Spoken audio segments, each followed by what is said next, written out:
Tonight we walk beneath the lanterns of Sablewind Pier, where the sea listens quietly and poison leaves no fingerprints. A man dies without a sound, surrounded by witnesses who saw everything, yet understood nothing. Listen closely, because in this mystery, the light will deceive you as much as the darkness. Chapter 1. The lanterns that watched in silence. Sablewind Pier was never truly dark. Even on moonless nights, the lanterns kept watch. Long iron frames hung at careful intervals, their amber light trembling gently in the coastal wind. They reflected on the black water below like broken stars, illuminating wooden planks worn smooth by decades of boots, crates, and secrets. On this particular evening, the lanterns were brighter than usual, not because the night demanded it, but because people did. A small gathering had formed near the end of the pier, respectable men and women in fine coats, voices lowered not by fear but by habit. Laughter drifted briefly, then faded. Glasses clinked. Somewhere behind them, the sea breathed steadily, patient and indifferent. No one noticed when the first silence arrived. It came quietly, slipping between words, lingering just long enough to feel uncomfortable. A pause that suggested something had gone missing before anyone realized what it was. Then the man collapsed. Not dramatically, no cry, no struggle, no grasping for the rail. He simply folded, like a coat set down with care, his wineglass tipping from his hand, shattering softly against the boards, red liquid spread outward, catching the lantern light before dripping between the planks into the sea. For a moment, no one moved. The lanterns watched. By the time the authorities arrived, the pier had returned to its usual composure. Fishermen stood at a distance, pretending not to stare. Dock officials whispered among themselves. A constable paced slowly, boots echoing hollowly along the boards. The body lay beneath a lantern, a respectable gentleman in his late 50s, well-dressed, no visible wounds, no sign of distress frozen on his face. Only an expression of mild surprise, as though death had interrupted a thought rather than a life. "It's poison," the doctor said quietly, straightening. "Fast-acting." The constable frowned. "How do you know?" "No water in the lungs, no injury, no struggle." The doctor gestured to the shattered glass. "And this." The lantern above them flickered. Hercule Poirot arrived after midnight. He stepped onto the pier slowly, his polished shoes unsuited to the salt-worn boards. He paused beneath the first lantern, adjusting his moustache as the wind tugged at his coat. "A place like this," he murmured, "is designed to distract." The constable approached, relief visible on his face. "Monsieur Poirot, thank goodness." Poirot nodded politely. "You have a death with many witnesses and no answers. The most uncomfortable combination." He walked toward the body, eyes moving not to the man but to the surroundings, the lanterns, the spacing, the angle of the wind, the location of the glass. Poirot crouched, examining the shattered stem carefully. "Was this his glass?" he asked. "Yes," the constable replied, "or at least we believe so." Poirot smiled faintly. "Belief is a dangerous substitute for observation." The witnesses were gathered near the middle of the pier, faces pale beneath the lantern glow. A dock official who had invited the victim for a late discussion, a business associate who claimed not to have touched the wine, a woman who said she had arrived only moments before the collapse. Poirot listened. He always listened. "He seemed perfectly well," one man said. "We were talking about tides," another added. "No one approached him," insisted the woman. Poirot nodded at each statement, storing not the words, but the certainty with which they were spoken. Certainty, Poirot knew, was often rehearsed. Poirot returned to the end of the pier alone. He leaned against the railing, peering down at the water where the wine had vanished. The sea swallowed everything equally, truth, poison, guilt.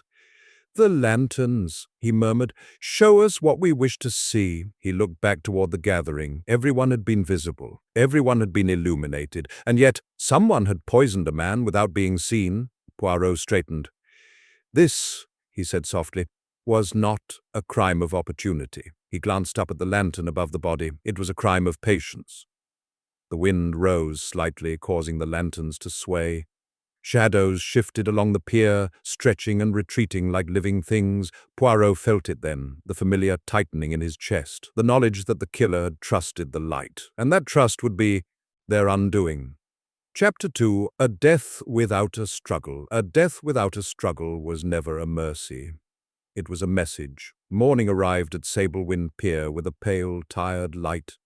The lanterns were extinguished now, their iron frames hanging empty and harmless, as if the night's menace had been only a trick of shadow. But the pier remembered. Salt air clung to the boards, and the sea below rolled in slow, deliberate breaths, as though it too had witnessed something it could not forget. Hercule Poirot returned early, before fishermen arrived in full number, and before the pier officials could settle into rehearsed explanations. He liked mornings after crimes. People had not yet regained their armor. Inspector Bevan met him near the pier entrance, a man with a practical face and a mind that wanted simple answers.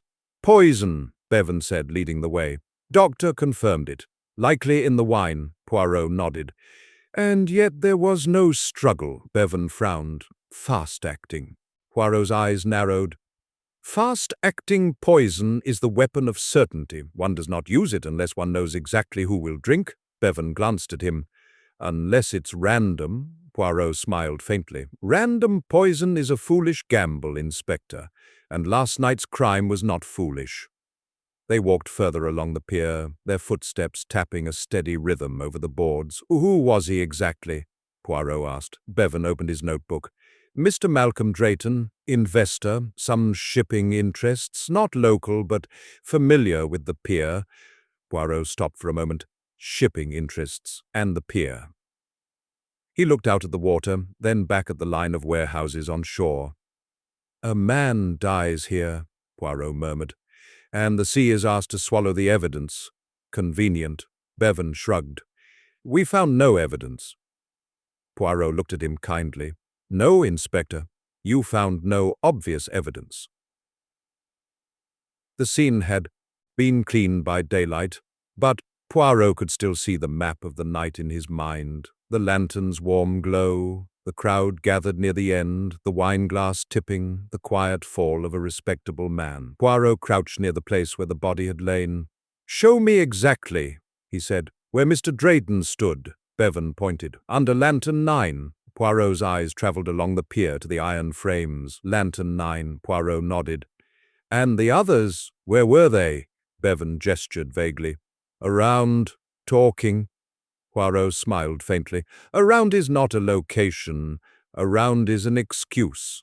Poirot paced slowly, stopping at intervals. He studied the pier's railings, the position of benches, the visibility of the end section from the middle. "Last night," Poirot said softly, "someone wanted a death that would look natural until it was too late." Bevan frowned. "Natural poison?" Poirot shook his head. "No, natural collapse. A man folds quietly and everyone assumes it is illness until the doctor arrives." Poirot straightened. "This buys time." Bevan's tone sharpened. "Time for what?" Poirot tapped his temple. "Time for the killer to become part of the shocked crowd." They moved to the small pier office where the witnesses had been asked to return. The room smelled of damp paperwork and the sea, an unpleasant combination. One by one, Poirot asked them to repeat their accounts. Mr. Lionel Hart, Drayton's business associate, spoke with confident precision. "We shared a drink." He took a sip, then he collapsed. "Terrible." Poirot tilted his head. "You shared a drink?" Hart nodded. "Yes." Poirot's eyes flicked down to Hart's hands. Clean nails, no stains, no tremor. "And did you drink from the same bottle?" Poirot asked. Hart hesitated. "Of course." Poirot smiled faintly. "Then why did only one of you die?" Hart's jaw tightened. "Different glasses," Poirot nodded. "Ah, different glasses." Mrs. Celeste Avery, an elegant widow, insisted she had only arrived moments before the collapse. "I heard a glass break, then people were shouting. I never even spoke to the man." Poirot's eyes remained gentle. "And yet you attended a late-night gathering on a pier?" Her lips tightened. "I enjoy the sea air." Poirot nodded politely. At midnight, a dock official, Mr. Bramwell, spoke next. Drayton asked for privacy. He wanted to discuss a financial arrangement. "I invited a few trusted people. It was all very civilized." Poirot smiled faintly. Civilized gatherings produce uncivilized truths, monsieur. Bramwell flushed. This is absurd. Poirot did not react. Absurdity was often the mask of discomfort. After the interviews, Poirot walked back onto the pier alone. He took out his handkerchief and gently touched the wooden railing near Lantern 9. He rubbed the cloth between his fingers. A faint powder, not much, perhaps nothing. But Poirot did not believe in nothing. He looked toward the sea and thought of the wine spilling into the water.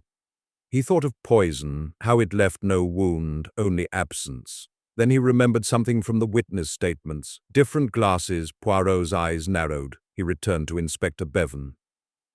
"Where is the glassware from last night?" Poirot asked. Bevan blinked. "Broken glass was swept up. The rest, the hotel staff took it." Poirot's expression sharpened. "Which hotel staff?" Bevan hesitated. "From the pier lounge. They came after the incident, said they'd clean up." Poirot nodded slowly. "A death without a struggle," he murmured, "is most useful when the clean-up is quick."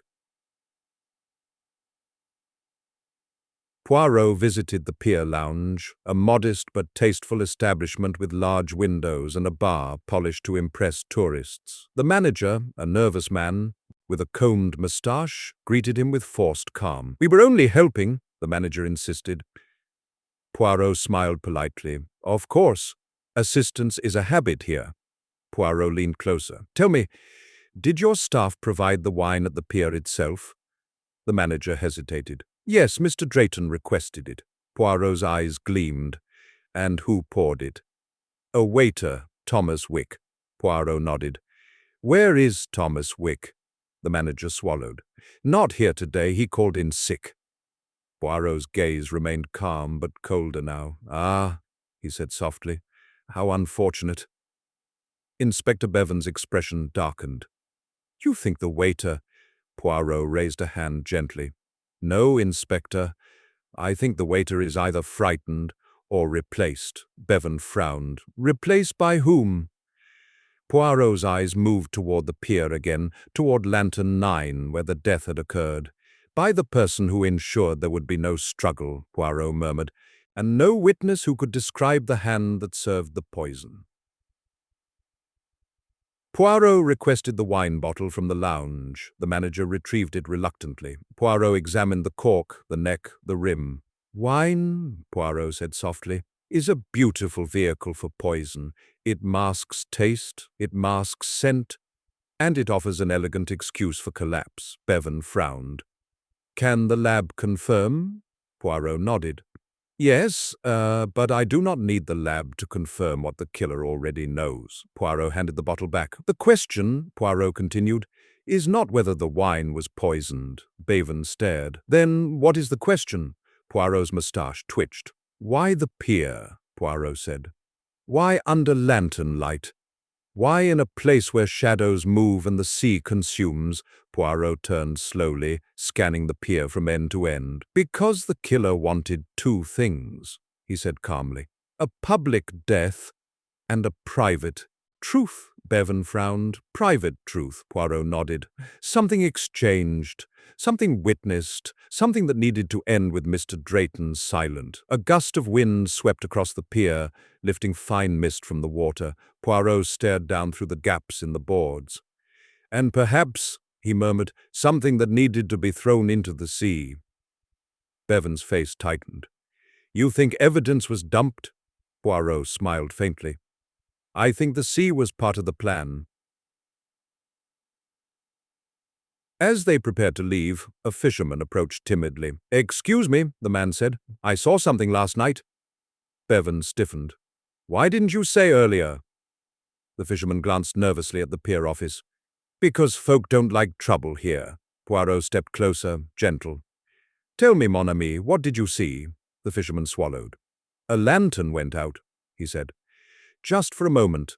Lantern 9, like someone covered it." Poirot's eyes sharpened instantly. "How long?" Poirot asked. "A second," the fisherman whispered. "Then it came back, and right after, the man fell." Poirot straightened. "A moment of darkness," he murmured, "inside a circle of light." Bevan frowned.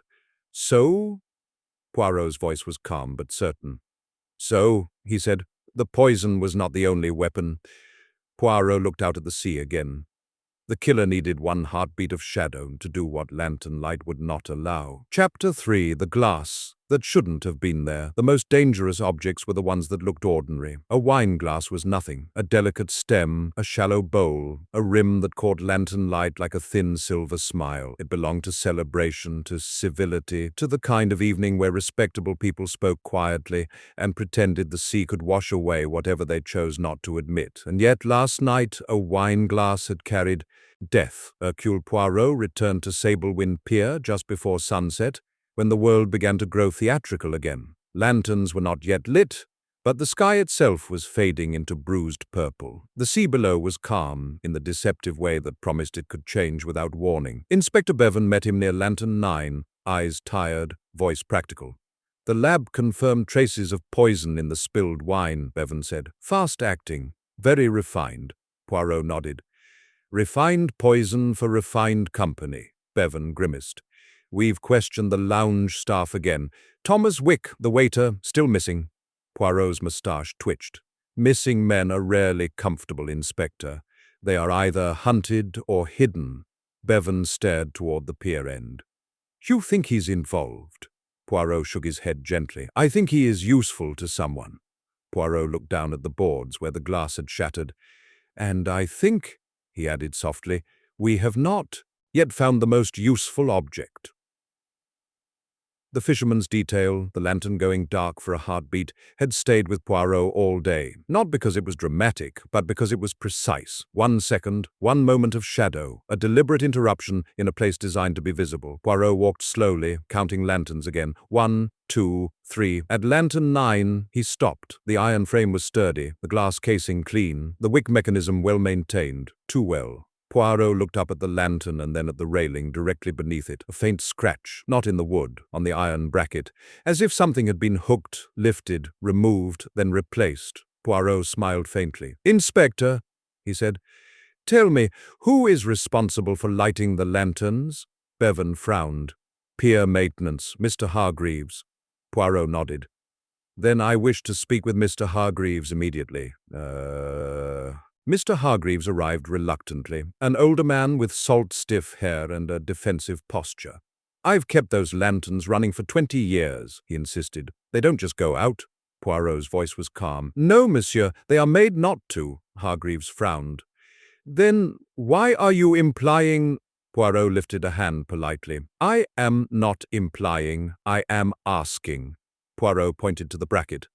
"Has this lantern been opened recently?" Poirot asked. Hargreaves glanced up, squinting. "Not by me." Poirot nodded slowly. "Interesting," Bevan pressed. "Could someone open it?" Hargreaves shrugged. "If they had the key—" Poirot smiled faintly. "Ah, the key." Poirot turned to Bevan. "How many keys exist?" Bevan hesitated. "Maintenance keeps them. 2 copies." Poirot's eyes sharpened. "Only 2," Hargreaves shifted uncomfortably. "Well, there's the spare locked in the office." Poirot nodded. "So 3, Hargreaves snapped. "What's your point?" Poirot replied gently. "My point is that lantern 9 went dark for a heartbeat. That means it was not broken, it was controlled." Hargreaves swallowed. "That's nonsense." Poirot smiled politely. "Nonsense is often what truth sounds like when one is not ready." Poirot returned to the pier lounge. He asked the manager for the inventory list of glassware used on the pier for private gatherings. The manager produced it with shaky hands. "Standard set," the manager said. "Everything matches." Poirot examined the list. Then he asked a simple question. "How many wine glasses were used last night?" The manager blinked. "I couldn't say exactly. 12, perhaps." Poirot nodded. "And how many were recovered?" The manager hesitated.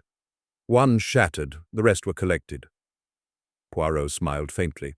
"Collected by whom?" "By my staff," the manager said quickly. "We cleaned." Poirot's eyes were kind but sharp. "And you are sure all returned?" The manager swallowed. "As sure as anyone can be." Poirot leaned closer. In murder, monsieur, as sure as anyone can be, is a confession of uncertainty. The manager looked away. Poirot knew he was close. A small detail had been bothering Poirot since the beginning. The victim, Mr. Malcolm Drayton, had arrived as a man of habit and control. He paid attention to status, to appearance, to quality, and yet he had chosen to drink wine on a damp pier, not in the lounge, not in a private room, on the boards, under lantern light, surrounded by witnesses. Why?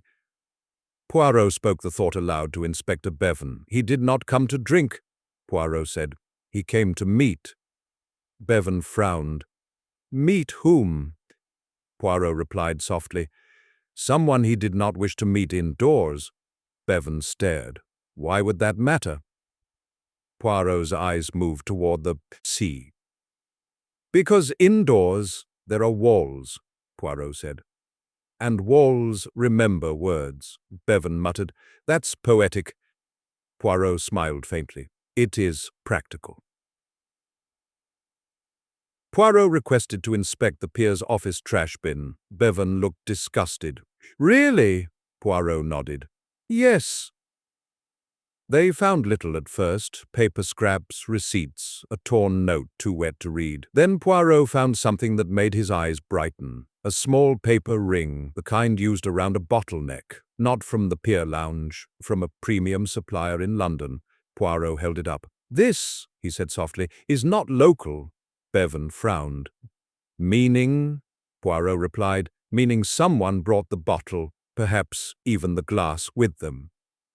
Bevan's expression tightened. So the lounge bottle might not be the one. Poirot nodded. Or it was swapped. Bevan exhaled. How would they do that? Poirot gestured toward the lanterns, with a single heartbeat of darkness.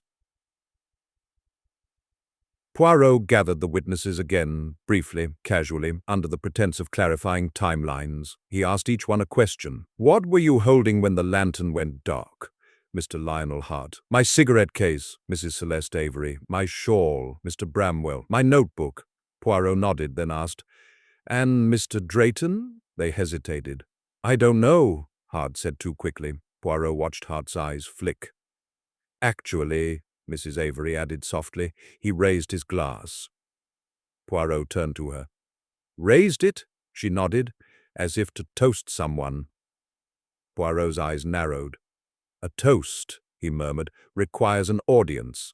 Poirot looked around the group. Who did he toast? Poirot asked. Silence. Then Bramwell spoke, voice tight.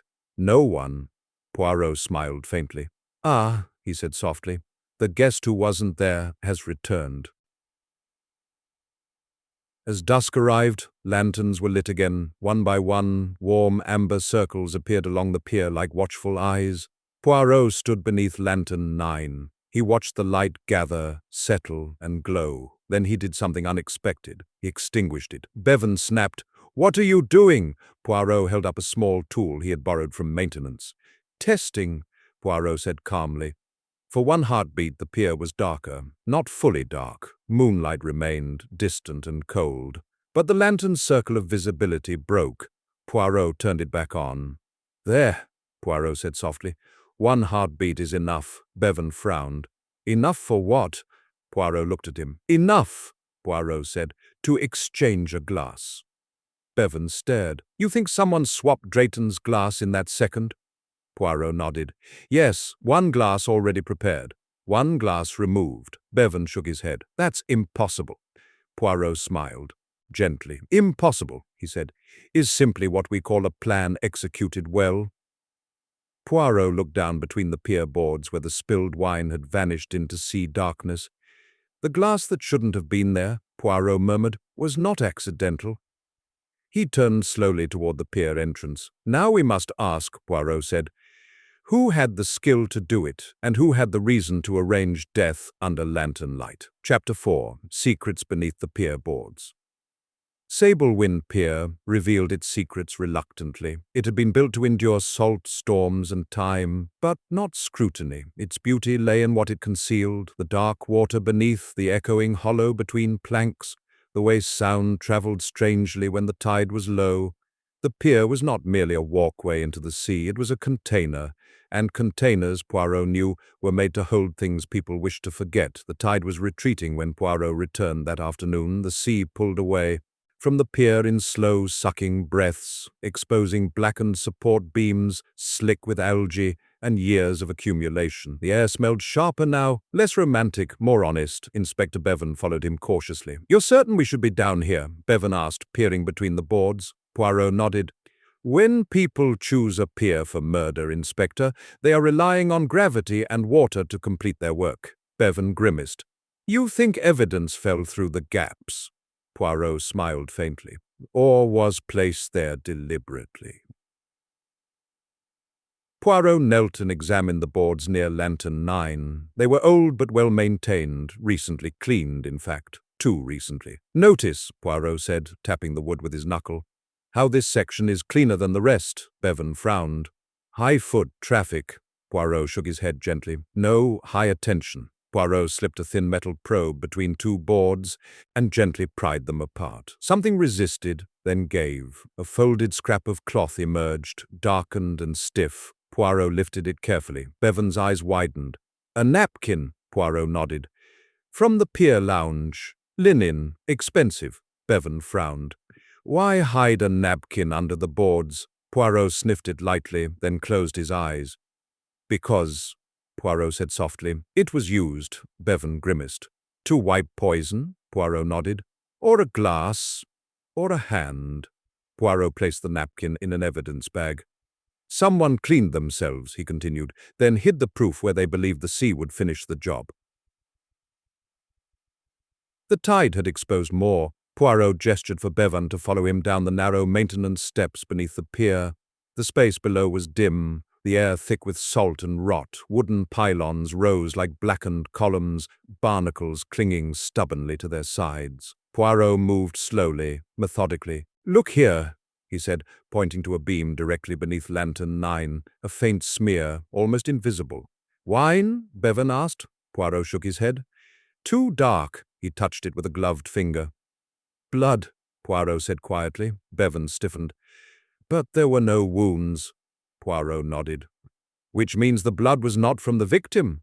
Bevan's eyes narrowed. "The killer cut themselves?" Poirot smiled faintly. "Or scratched or rushed?" Poirot straightened. "1 second of darkness," he murmured, "creates urgency."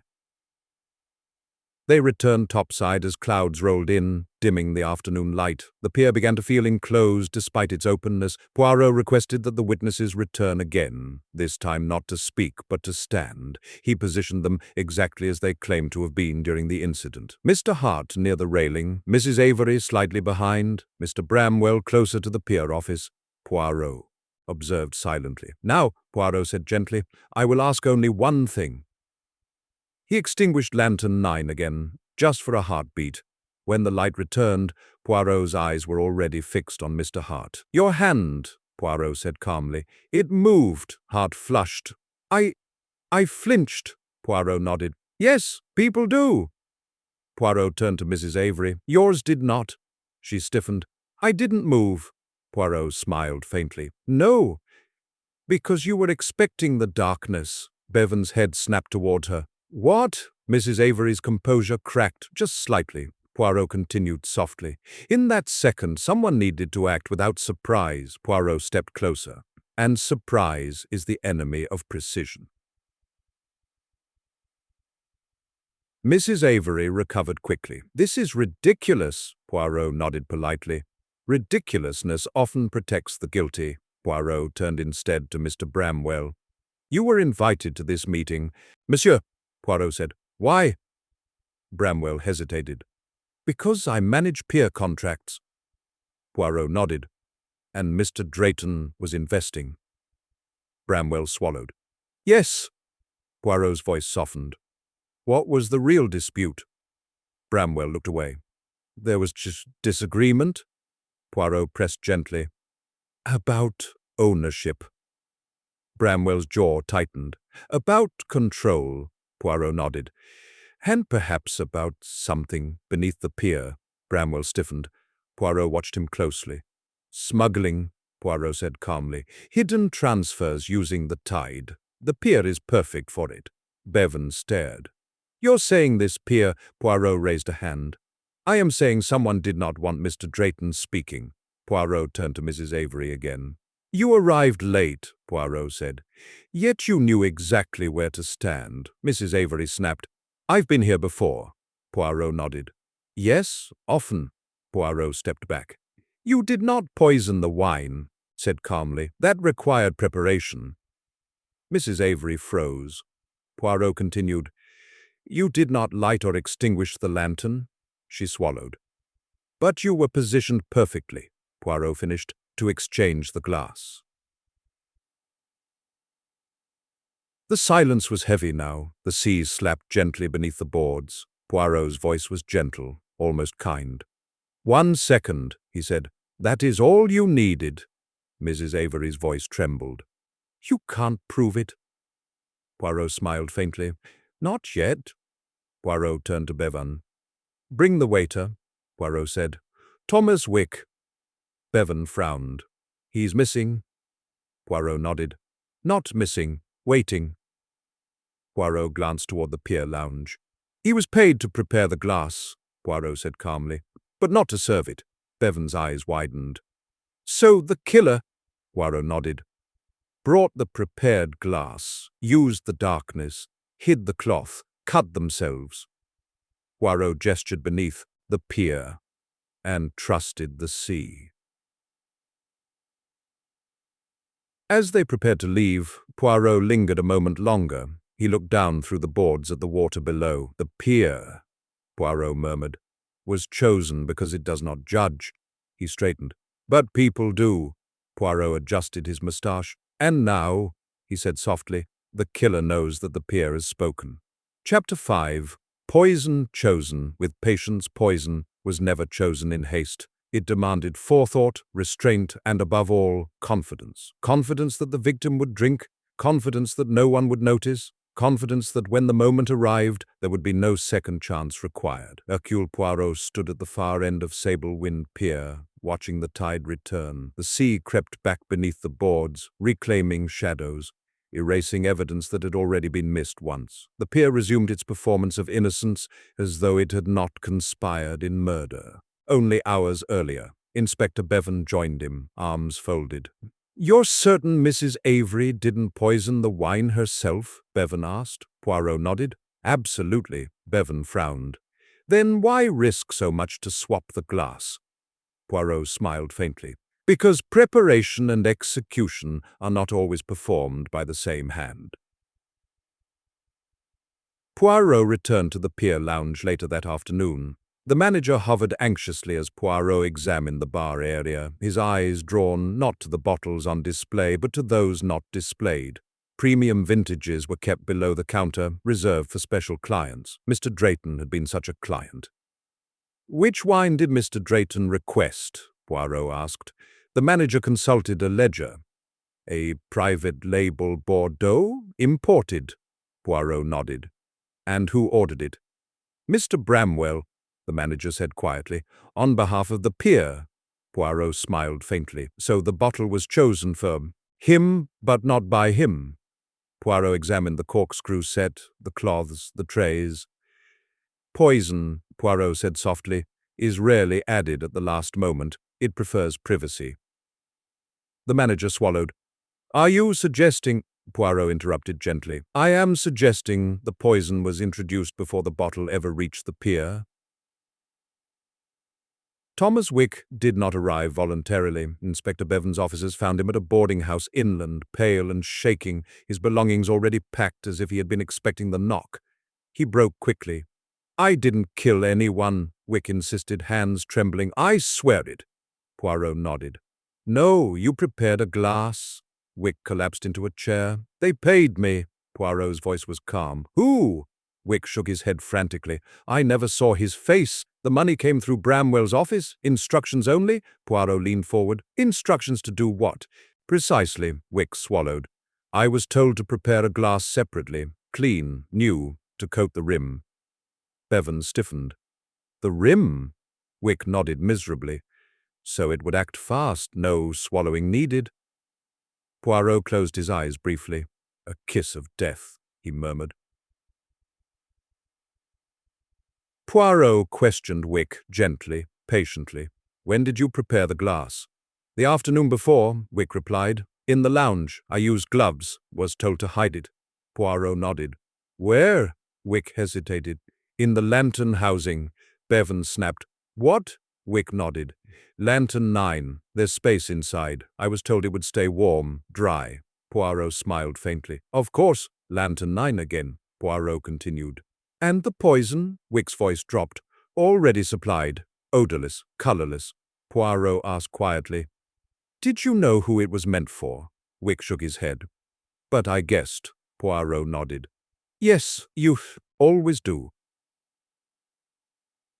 Poirot returned to Mrs. Avery that evening. She was calmer now, too calm. You didn't poison the wine, Poirot said gently. You never handled it. She laughed weakly. Then you have nothing, Poirot smiled. On the contrary, you had something far more dangerous. She stiffened. You had timing, Poirot said. Position and courage. Poirot leaned closer. You trusted the poison to do its work because you trusted the person who prepared it. Her lips tightened. Poirot continued softly. Mr. Bramwell arranged the purchase. Thomas Wick prepared the glass, and you, he paused. You ensured it reached the right hand. Silence stretched. You hated Mr. Drayton, Poirot added. Mrs. Avery's voice broke. He ruined me, Poirot nodded. Financially, he threatened exposure. She whispered, he was going to speak. Poirot straightened. And poison, he said, was chosen with patience. The pier at night looked much as it always had. Lanterns glowing, sea whispering, people pretending the dark was harmless. Poirot stood beneath lantern 9 once more. Poison, he murmured, is the weapon of those who cannot afford a second attempt. He looked toward the horizon. And when chosen carefully, Poirot continued, it leaves no room for mercy. Poirot turned back toward the pier office.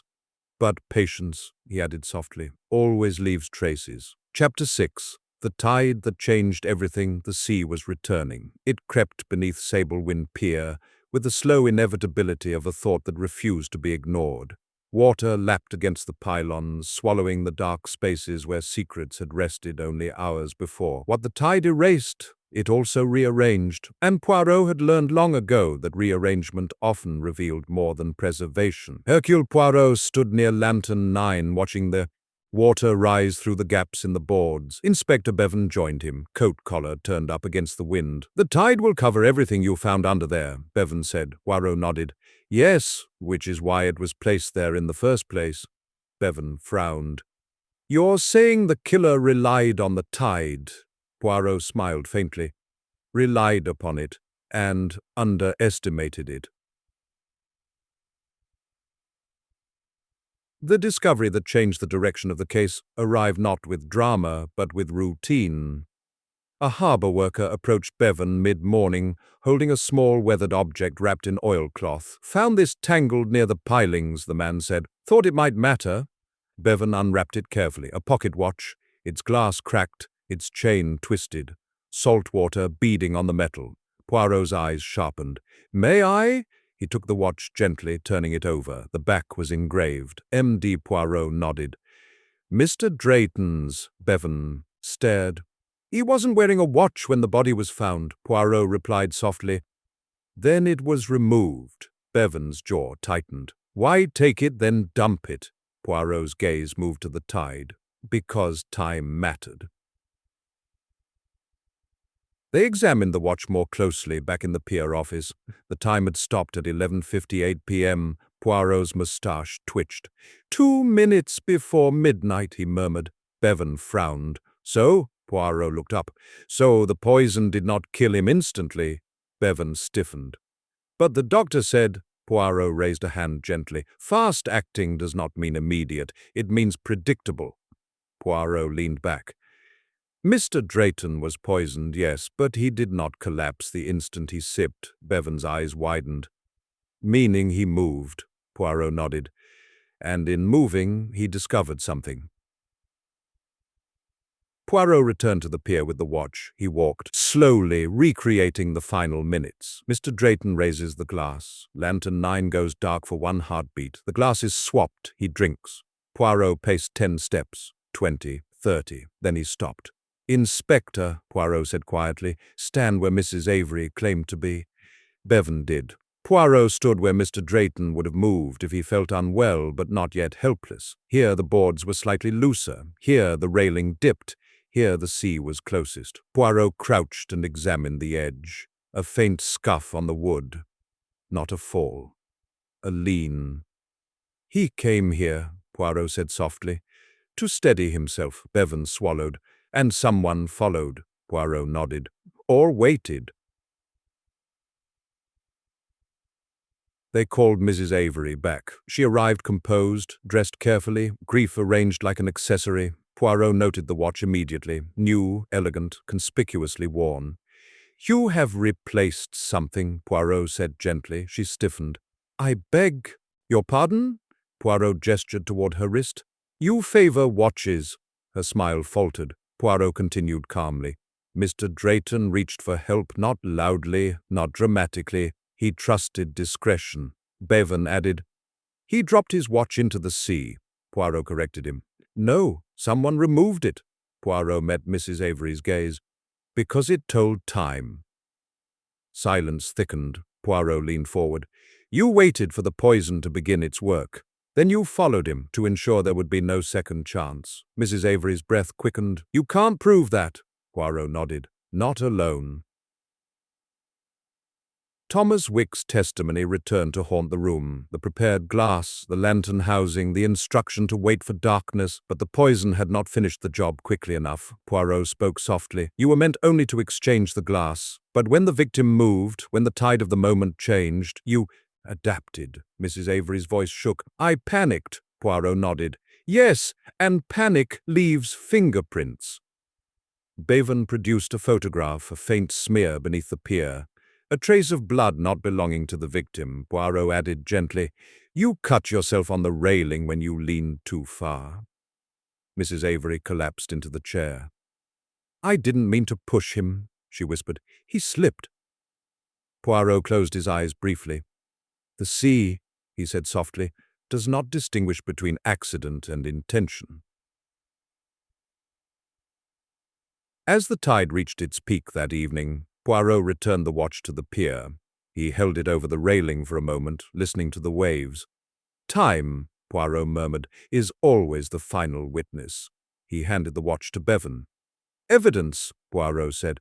"Not for the poison, but for the moment it failed." Bevan nodded grimly. Below them the water surged and receded, rearranging shadows. The tide had changed everything. Chapter 7. A witness who saw too much. Witnesses were rarely eager. They did not come forward because they wanted justice. They came forward because the weight of what they had seen became heavier than the fear of speaking. And on Sablewind Pier, fear had been thick as fog. Hercule Poirot knew this. He also knew that the most dangerous witness was not the one who saw everything, but the one who saw enough. The tide had turned again by late afternoon, exposing the pier's underbelly in uneven patches. Fishermen returned cautiously to their favored spots, pretending that nothing had happened. Pretending was a shared skill here. Poirot stood near the middle of the pier when he noticed the boy. Notary Hale, 17, local, too quiet. He leaned against a crate, pretending to mend a net that did not need mending. His eyes flicked repeatedly toward Lantern 9. Poirot approached gently. "Bonjour," Poirot said. "You like the sea?" The boy flinched. "It's fine." Poirot smiled faintly. "You were here last night." The boy swallowed. "Lots of people were." Poirot nodded. "Yes, but not all of them stayed." The boy's hands tightened on the net. Poirot lowered his voice. "You saw something." Silence stretched. Then the boy whispered, "I didn't mean to." Poirot nodded. "No one ever does." They sat on a bench away from the others. "I was under the pier," the boy said quietly, "checking lines. My uncle lets me help sometimes." Poirot's eyes sharpened. "Under Lantern 9? The boy nodded. "I heard voices," he continued. "A man coughing, another voice, soft, a woman." Poirot did not interrupt. She said, "Not yet," like she was waiting. Poirot closed his eyes briefly. "Then what?" Poirot asked. "The man leaned on the railing," the boy said. "I could see his shoes through the boards. He dropped something." Poirot nodded. "The watch." The boy's breath caught. "Yes, it hit the water," Poirot asked gently. "And the woman?" The boy swallowed. "She reached for him. He grabbed her sleeve. Then she pushed him away." Poirot's voice was calm. "Did he fall?" The boy shook his head. "No, he slipped sideways, like he lost strength." Poirot nodded slowly. "And she?" Poirot asked. "She cut her hand," the boy whispered. "I heard her hiss." Poirot smiled faintly. "1 second," he murmured. "That is all it takes." Inspector Bevan arrived moments later. When the boy finished speaking, Bevan's jaw was clenched tight. "That confirms it," Bevan said. "Accessory after poisoning." Poirot shook his head gently. "No, Inspector, it confirms something more important." Bevan frowned. "Which is?" Poirot replied softly. "The poison was never meant to be enough." Bevan stared. "You think she planned to—" Poirot nodded. "Ensure." Mrs. Celeste Avery was brought in again that evening. This time she did not wear elegance like armor. She wore fatigue. Poirot placed the boy's statement gently on the table. "You were not alone with him," Poirot said calmly. "You were observed." She laughed bitterly. "By a child." Poirot nodded. "Children see what adults ignore." Her voice trembled. "He was dying anyway." Poirot's tone remained kind. "Yes, but not quickly enough for you." She closed her eyes. Poirot continued. "You followed him to the railing. You waited for the tide to rise so the sea would do the rest." Her shoulders slumped. "I couldn't let him speak," she whispered. "He was going to ruin everything." Poirot nodded. "So you ruined him first." Silence fell like a held breath. Outside, the pier lights flickered on again. Lantern 9 glowed steadily. Poirot stood beneath it one final time that evening. "The witness," Poirot murmured, "was not the sea." He looked toward the benches, the crates, the shadows. "It was the child beneath the boards." Poirot adjusted his moustache. "And when innocence survives a crime," he said softly, "guilt never does." Chapter 8. The Killer Who Trusted the Light. There were killers who trusted darkness. They moved where lamps did not reach, where faces became guesses and footsteps vanished into alleys. Darkness forgave them. Darkness hid them. But the killer at Sablewind Pier had trusted the lantern light. That was the difference. That was the arrogance. And that was why Hercule Poirot knew the truth was now close enough to touch. Poirot arrived on the pier just as the evening began to sharpen. The lanterns were being lit one by one, each flame blooming into warm amber. The sea below mirrored the lights in trembling streaks like gold ribbon torn and scattered across black glass. Inspector Bevan met him near the lounge. "Mrs. Avery is holding," Bevan said quietly, "but she's not talking anymore." Poirot nodded. "She has said enough. Now we must discover what she refuses to say." Bevan frowned. "What's left? We have the glass, the lantern, the waiter, the witness under the boards." Poirot's eyes moved down the length of the pier to lantern 9. "We have how?" Poirot said softly. "We have not yet completed why." Bevan's face tightened. "Money," Poirot smiled faintly. "Always, but money is rarely alone." Poirot requested something unusual from Bevan, permission to return the scene to its original form, a reenactment, not for the police, but for the psychology. Within an hour, it was arranged. The pier was cleared, the lounge provided identical glasses, lantern 9 was readied. A decanter of wine, untainted, stood on a tray. Poirot positioned Inspector Bevan where Drayton had stood. "Hold the glass," Poirot instructed. "Raise it as if you toast." Bevan obeyed, skeptical but compliant. Poirot placed a woman constable at the position Mrs. Avery had claimed. "Now," Poirot said softly, "I will make the light fail." He extinguished lantern 9 for one heartbeat.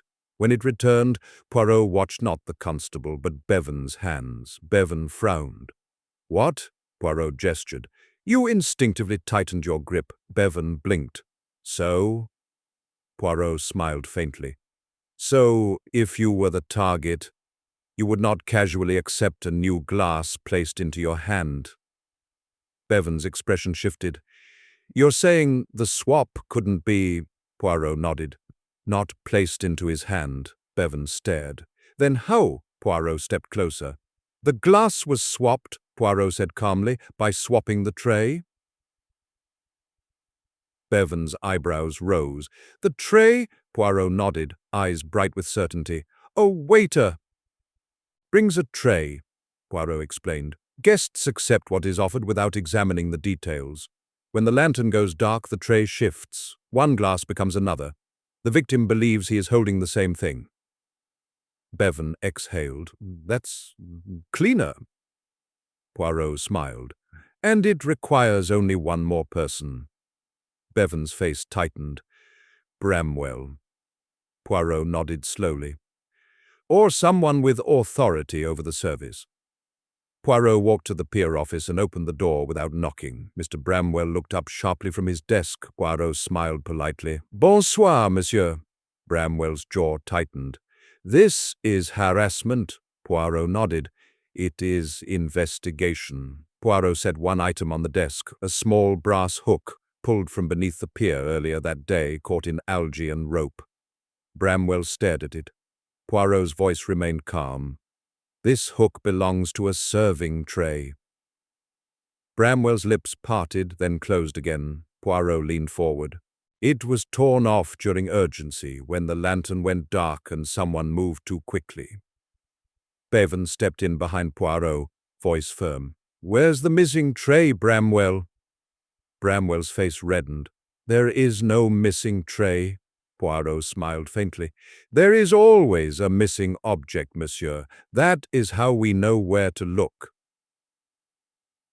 Poirot's next move was gentle, but devastating. He placed a second item on the desk, a pier lounge inventory sheet, and beside it, a note from the lounge manager confirming that one silver tray had been misplaced the night of the murder. Bramwell's fingers twitched. Poirot watched him carefully. The killer trusted the light, Poirot said softly. Trusted the crowd. Trusted that no one would question a tray. Bramwell's voice rose. This is absurd. Poirot nodded politely. Absurd and therefore perfect. Poirot stepped closer. You invited Mr. Drayton, Poirot said, quietly. You arranged the wine, you arranged the service, and you arranged who stood where. Bramwell's breathing quickened. Poirot's voice sharpened slightly. Because Mr. Drayton had discovered something beneath this pier. Bevan snapped, Smuggling! Bramwell laughed bitterly. You don't understand. Poirot's eyes narrowed. Then explain. Bramwell's composure cracked. He was going to expose the accounts, Bramwell whispered. The contracts, the hidden transfers. He said he'd ruin the pier, ruin me. Poirot nodded. So you found a solution. Bramwell's eyes filled with rage and fear. It wasn't meant to be messy, he hissed. It was meant to be quiet. Poirot smiled sadly. Poison is always chosen for quiet. Poirot turned away, giving Bramwell a final moment to decide whether dignity was still possible. Mrs. Avery believed she was saving herself, Poirot said softly. But she was saving you. Bramwell stared. Poirot continued. You used her desperation, her resentment, her elegance. You used Thomas Wick's fear. You used the lantern's heartbeat of darkness. Poirot looked back, his gaze steady. And you trusted the light to hide you. Bevan stepped forward.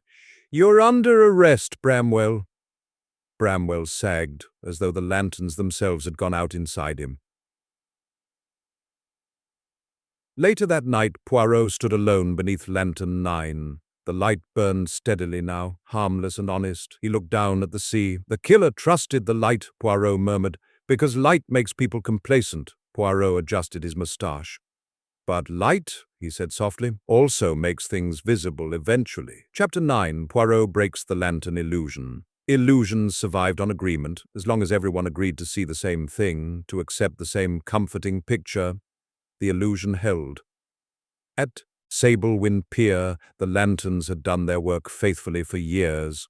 They cast warm circles of light, reassured visitors, and convinced everyone that what was visible was all that mattered. Hercule Poirot had come to dismantle that agreement. The arrest of Bramwell had not caused chaos. That alone told Poirot everything. Chaos followed crimes of passion, calm followed crimes of management. The pier continued to function. Boats came and went, fishermen joked quietly. The sea did not care, but something else had changed. People were watching the lanterns. Poirot gathered the remaining witnesses at dusk exactly where the crime had occurred. He did not call it an interrogation, he called it a clarification. Lantern 9 glowed above them, steady and honest now. "Last night," Poirot said gently, "each of you believed you were only watching." He gestured toward the planks, the railing, the water below. "But murder does not require secrecy," Poirot continued. "It requires cooperation, sometimes unconscious, sometimes polite." Mr. Hart shifted uneasily. Mrs. Avery stared at the sea. Others avoided Poirot's eyes. Poirot walked slowly among them. "You trusted the light," he said. "You trusted that because everything was visible, nothing dangerous could occur." Poirot stopped beneath Lantern 9. "That trust," he said softly, "was the weapon." Inspector Bevan stood back, observing. "Why do this now?" Bevan asked quietly. Poirot replied without turning. "Because truth that is not understood becomes myth, and myth invites repetition." Poirot turned back to the group. "You did not see poison added," he said. "You did not see a push. You did not even see fear." Poirot's voice sharpened slightly. "But you saw a ritual, a toast, a gathering, a tray offered and accepted." Poirot looked at Mr. Hart. "You accepted a drink," Poirot said. "Without question," Hart swallowed. "That's normal," Poirot nodded. "Exactly." Poirot turned to another witness. "You saw a woman step forward," he said, "and you assumed courtesy." The witness nodded faintly. Poirot smiled sadly. "Courtesy is a wonderful disguise." Poirot called Thomas Wick forward. The waiter looked smaller now, stripped of his uniform and authority. He held his hands together tightly. "You prepared a glass," Poirot said calmly. "But you did not serve it." Wick shook his head. "I was told not to." Poirot nodded. "Because serving would make you visible." Poirot turned to the group. "Someone else served," Poirot said. "Someone whose presence was unquestioned." Poirot paused. "A host." All eyes drifted toward the empty pier office. Poirot continued softly. "The tray was the illusion, the lantern was the permission, and the crowd," he gestured gently around them, "was the cover." Silence settled. Poirot walked to the railing where Drayton had leaned. "This is where the illusion failed," Poirot said quietly. "Because poison does not always obey." Poirot looked down at the sea. The victim moved. The plan adapted. And in adapting, it revealed itself. Poirot turned back to Mrs. Avery. "You believed the light protected you," Poirot said gently. "But light reveals patterns," Mrs. Avery whispered. "I thought no one would notice." Poirot nodded. Everyone noticed. They simply did not understand what they were seeing. Night settled fully now. The lanterns burned steadily, their reflections trembling on the water. Poirot addressed them all one last time. "You will remember this pier," he said, "not because of death, but because you learned how easily ordinary rituals can be turned into weapons." Poirot adjusted his moustache. "When murder hides in plain sight," he concluded softly, "it is never because the killer is clever." He paused. "It is because everyone else agrees not to look too closely." Later, as the witnesses dispersed, Inspector Bevan joined Poirot. "You've broken it," Bevan said. "The illusion?" Poirot smiled faintly. "Yes, and broken illusions do not heal quietly." Bevan asked, "What happens now?" Poirot looked once more at Lantern 9. "Now," he said, "the truth must be spoken aloud." Chapter 10. Justice at the Edge of the Sea. Justice rarely arrived with drama. It did not thunder across the sky or crash like waves against stone. More often, it arrived quietly, like the tide itself, unstoppable, indifferent to excuses, patient enough to wait for the right moment. At Sablewind Pier, that moment had finally come. The night was clear, the lanterns burned steadily, no longer complicit, no longer deceptive. Their amber light fell evenly across the boards, illuminating the pier exactly as it was: old wood, salt stains, worn railings, and the sea below, endlessly moving. Hercule Poirot stood at the edge, hands folded behind his back, listening to the water. "Everything ends where it begins," he murmured. "For this crime, that place is here." Inspector Bevan approached quietly. "Bramwell has confessed." Poirot did not turn. "Yes, he would." Bevan frowned. "How are you so sure?" Poirot smiled faintly. "Because men who build systems do not confess out of guilt. They confess when the system no longer protects them." Bramwell's confession was methodical. No hysteria, no outrage, only inevitability. He spoke of contracts hidden beneath legitimate accounts, of shipments logged as maintenance materials, of the pier being used not just for commerce, but for concealment. Mr. Drayton, he admitted, had discovered too much. "He thought threatening exposure would force me to negotiate," Bramwell said dully. "He underestimated how carefully this place was arranged." Poirot listened without comment. "And Mrs. Avery?" Bevan asked. Bramwell's mouth tightened. "She was convenient, angry, intelligent. She needed money. I needed proximity." Poirot nodded. "And poison requires proximity." Bramwell lowered his head. "It was meant to be clean." Poirot replied softly. "Poison is never clean. It merely pretends." Mrs. Celeste Avery stood on the pier later that night, flanked by officers. The sea breeze pulled at her coat, stripping away what elegance remained. Poirot approached her slowly. "You trusted the lantern light," Poirot said gently. She laughed bitterly. "I trusted everyone else not to notice." Poirot nodded. "That is the most common mistake." She stared at the water. "I didn't want to kill him. I wanted him quiet." Poirot's voice was calm. "Silence is simply another form of death." Her shoulders slumped. "I thought the pier would protect me," she whispered. Poirot looked around, the boards, the lanterns, the dark water below. "The pier protects no one," he said. "It only remembers." As dawn approached, the authorities arrived to secure the site fully. The pier was closed, its role in the crime now official, undeniable. Lantern 9 was extinguished one final time, not for deception, but for closure. Poirot watched as its glow faded. Inspector Bevan joined him again. "You solved it because you didn't look for shadows." Poirot smiled faintly. "No, Inspector, I looked for trust." Bevan frowned. "Trust?" Poirot nodded. "The killer trusted the light, trusted routine, trusted that politeness would replace vigilance." Poirot adjusted his moustache. "Murder rarely hides in darkness," he said softly. "It hides in what we allow."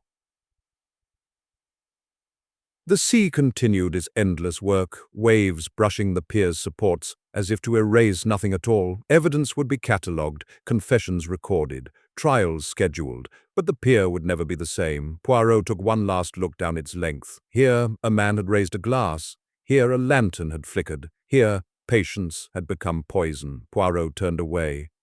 "Justice," he murmured, "is not about punishment alone." He stepped off the pier, leaving the lanterns behind. "It is about understanding, so that the same light can never be trusted so blindly again."